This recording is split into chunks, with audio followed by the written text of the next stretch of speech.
तो hello guys, कैसे हो आप सब। होप करती हूँ आप सभी अपने घरों में बहुत अच्छे होंगे। तो मैं हूँ आपकी चहेती बिंदास परवीन मलिक।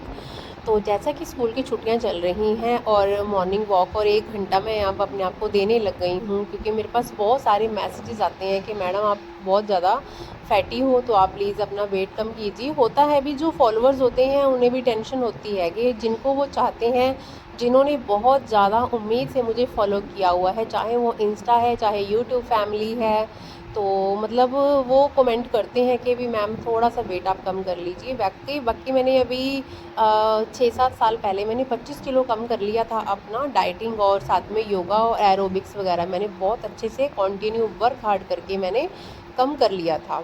बट अब मैंने जैसे अब मेरा बीपी लो हो जाता है, इसी वजह से मैंने धीरे धीरे मैंने ये चीज़ स्टार्ट कर दी है, हल्की डाइटिंग शुरू कर दी है और साथ में मैंने 1 घंटा अपने आप को देना शुरू कर दिया है। ये संडे का व्लॉग है, लेकिन ये 1-2 दिन के बाद ही आएगा, क्योंकि अभी एडिटिंग का टाइम ही नहीं मिल पाता है मुझे बिकॉज़ ऑफ बिजी शेड्यूल। इसीलिए तो मैं आपको अपनी लाइफ की जर्नी भी बता रही थी और मैं आपके साथ सारी बातें शेयर करती हूँ। जैसा कि आपको पता है कि मैं स्कूल में काम करती हूँ और इन दिनों छुट्टियाँ चल रही हैं। देखती हूँ आजकल में प्रोग्राम फिर दोबारा बन रहा है, बहनों के पास जाऊँगी, 1-2 दिन दोबारा मस्ती करके आएंगे। तो गाइस, ज़िंदगी में बहुत ज़्यादा संघर्ष है। मैं कभी भी हार नहीं मानती। कहते हैं कि हार मानना है बुज़दिलों का काम होता है। जहाँ से लोग संघर्ष करना बंद कर देते हैं, मेरा संघर्ष वहीं शुरू हो जाता है। मैं हमेशा, जहाँ मुझे लोग बिल्कुल ठुकरा देते हैं, लोग मेरे साथ इतनी नीच हरकत करते हैं, यहाँ तक कि अपने भी, चाहे वो अपने रिश्तेदार हों। और ख़ास तौर पे गाइस, मैंने ये ज़रूर देखा है कि रिश्तेदार ही ऐसे होते हैं जो तुम्हें पीछे धकेलते हैं, लेकिन मैं उनमें से नहीं हूँ। हाँ ठीक है, एक बार धक्का ज़रूर लगता है, लेकिन मैं अपने दिमाग, अपने मन को शांत करके फिर दोबारा उसी स्पीड से आगे बढ़ती हूँ, क्योंकि पीछे हटना शायद मैंने कभी सीखा ही नहीं है।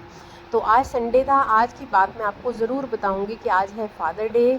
आज हुआ क्या था मेरे साथ, बहुत ज़्यादा एक अजीबोगरीब चीज़ हुई, मुझे याद ही नहीं रहा फादर डे है। तो मैं सोई हुई थी, 6 बजे उठ के मैंने जैसे वर्कआउट किया और उसके बाद मेरी दोबारा से आंख लग गई। मैं सो गई, उसके बाद ना सोने में जो मुझे सपना आया, मेरे पापा जैसे गुजर चुके हैं, वो मेरे ख्वाब में आए, मेरे सपनों में आए और उन्होंने मुझे, बहुत ज़्यादा बीमार थे, मतलब क्या आपको बताऊं।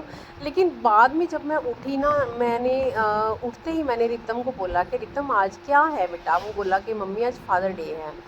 तो इसी तरह से मतलब ये जो जर्नी है ना, देखिए आप अपने, चाहे मैं कहती हूँ वो बच्चे बिल्कुल अभागे हैं जो माँ बाप के होते हुए भी उन्हें नहीं पूछते।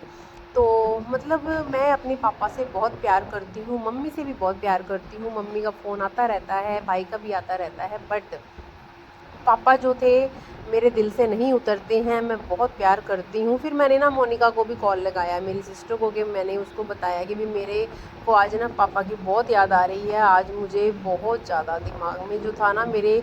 और फिर दूसरा मुझे ये पता चला कि भी फादर डे है, तो मेरा दिमाग, बस पूछो मत, मैं बहुत रोई बाद में। तो बस फिर वही बात है, घर परिवार और बच्चों को देखकर टेंशन सारी ख़त्म हो जाती हैं। थोड़ा सा किचन का काम निपटा कर मैंने फाइनली अपने लिए 1 कप चाय बनाई, क्योंकि मैंने आपको पहले भी बताया था कि मैं अपने लिए टाइम ज़रूर निकालती हूँ।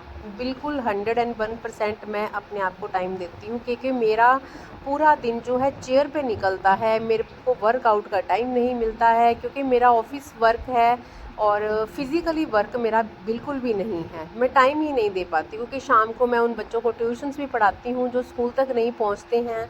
तो मैंने ये सोच लिया है कि आपको मैं अपनी जर्नी जो है डेली दिखाऊंगी, डेली बताऊंगी कि मैं कैसा काम करती हूँ। कई लोग बोलते हैं कि आप कैसा काम करते हो, तो वो धीरे धीरे जैसे जैसे आप मेरे व्लॉग देखोगे आपको पता चल जाएगा कि लाइफ में कितना स्ट्रगल है, और मैं मेंटली और बहुत ज़्यादा स्ट्रगल कर रही हूँ। एक दुनिया में एक औरत के लिए जीना बहुत मुश्किल हो जाता है, इधर उधर से लोगों के ताने, टॉर्चर, मतलब बहुत ज़्यादा तकलीफ़ें हो जाती हैं। ख़ास तौर पे वो औरत जो समाज के लिए काम करती है। चाहे मैंने हेल्पिंग हैंड चैनल चलाया है, मेरे पास कई तरह के कॉल्स भी आते हैं, कुछ लोग मुझे बोलते हैं कि मैम आपको सम्मानित करेंगे, बट मैं क्लियर मना कर देती हूँ, क्योंकि मैं अभी खुद को ऐसा फील ही नहीं करती कि मुझे कोई सम्मानित करे। मैं इस लायक नहीं समझती, क्योंकि मुझे अभी दुनिया में बहुत काम करने हैं। मुझे सिर्फ आगे ही नहीं बढ़ना, बल्कि मुझे बहुत अच्छे से सच्चाई से आगे बढ़ना है।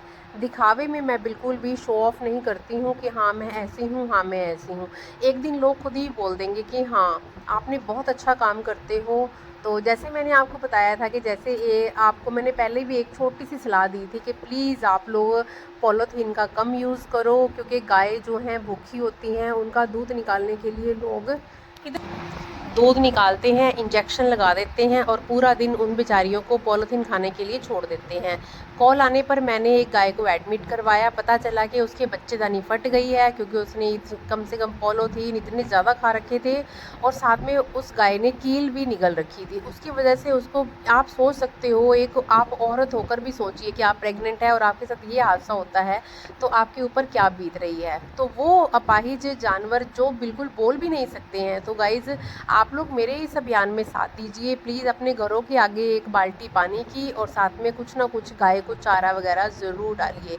कुछ नहीं होता, अगर 50-60 रुपये खर्च भी हो जाते हैं तो उसमें क्या है। पता नहीं भगवान, अगर हम एक काम अच्छा करते हैं तो पता नहीं वो कितने अच्छे काम हमारे भगवान जो है आगे हमारे बच्चों तक भी लाते हैं। अगर हम बुराई करते हैं तो नेचुरल बात है कि बुराई का नतीजा भी बुराई से ही मिलता है। तो आपको भी पता है कि अच्छाई का नतीजा भी अच्छाई से ही मिलेगा।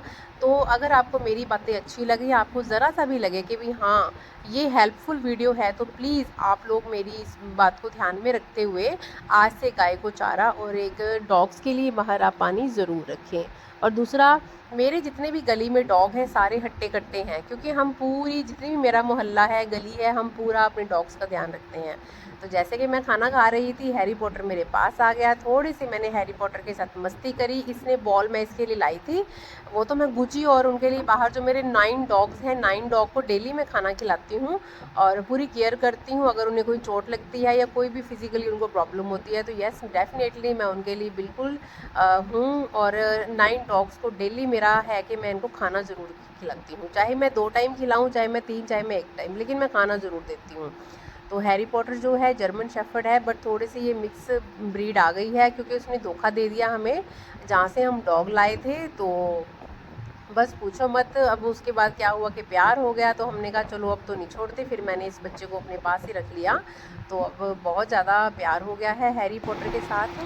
तो वही कहते हैं ना, अब हैरी पॉटर अपने बच्चों से भी ज़्यादा प्यारा लगता है। तो गाइज़ मैंने फटाफट से किचन साफ़ कर दी। खाना मैंने छोटा सा एक परांठा खाया था, थोड़ी सी लस्सी बना ली थी मैंने, और मैंने अपना जो है ब्रेकफास्ट डन कर दिया। कहते हैं कि जब आप जो आपकी जर्नी होती है, आप मतलब थोड़ा सा स्लिम होना चाहते हैं, तो उसमें ब्रेकफास्ट बहुत ज़रूरी है। तो चाहे आप दोपहर का खाना अवॉइड कर सकते हैं, बट मैं थोड़ा थोड़ा क्वांटिटी में ज़रूर खाती हूँ। तो गाइस ज़िंदगी का ये संघर्ष है, मैं चल रही हूँ, आप लोग मेरे साथ हो। मुझे बहुत अच्छी उम्मीद है कि आप लोग मेरे ब्लॉग देखकर पसंद करोगे और मेरा चैनल अपने दोस्तों के साथ भी शेयर ज़रूर करोगे। आपके प्यारे प्यारे कमेंट्स की वेट करूँगी कि आपको मेरे ब्लॉग कैसे लगते हैं। मेरी लाइफ की जर्नी जो है मैं आपके साथ शेयर कर रही हूँ। जैसा भी है मैं आपको हमेशा सच्चाई के रास्ते पर चल के दिखाऊंगी और हमेशा सच ही बताऊंगी कि मेरे साथ कैसा हो रहा है और कैसा नहीं हो रहा है। स्कूल में भी मुझे बहुत सारी प्रॉब्लम्स है, क्योंकि कुछ लोग ऐसे हैं जो मुझे देखकर खुश नहीं हैं। पहले मेरी शादी हुई तो लोग बोले कि तू पढ़ी लिखी नहीं है। वाकई मैं पढ़ी लिखी नहीं थी, क्योंकि 10th करते ही मेरी शादी हो गई थी। उसके बाद मैंने BA MA BEd सब कुछ क्लियर कर लिया, लेकिन इसके बाद भी लोगों का टॉर्चर कम नहीं हुआ। अभी तक लोगों का टॉर्चर जो है जारी है।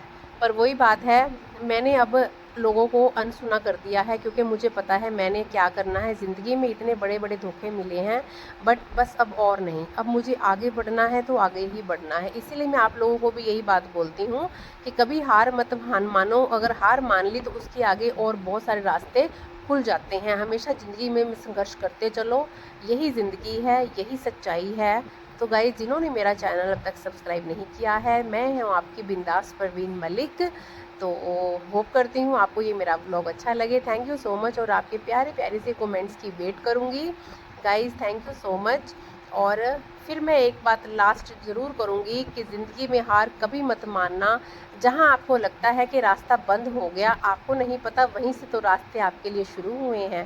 क्योंकि भगवान ने अगर आपकी थोड़ी सी इम्तिहान ले लिया तो वही इम्तिहान के आगे जो है आपका संघर्ष जो है और ज़्यादा जारी करोगे तो आपको बहुत अच्छे से सफलता भी मिलेगी। तो फाइनली मैं नहा धोकर हो गई थी रेडी, क्योंकि बस अब मैं काम सारा ख़त्म कर दिया था।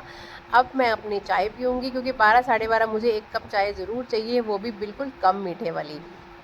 क्योंकि मीठा मुझे ज़्यादा पसंद नहीं है, क्योंकि शुगर से ना मेरा फ़ैट बहुत ज़्यादा बढ़ जाता है। तो दिन में मैं 4-5 लीटर पानी ज़रूर पीती हूँ। मैं अपना ध्यान रखती हूँ, आप भी अपना ध्यान ज़रूर रखिए। Thank you.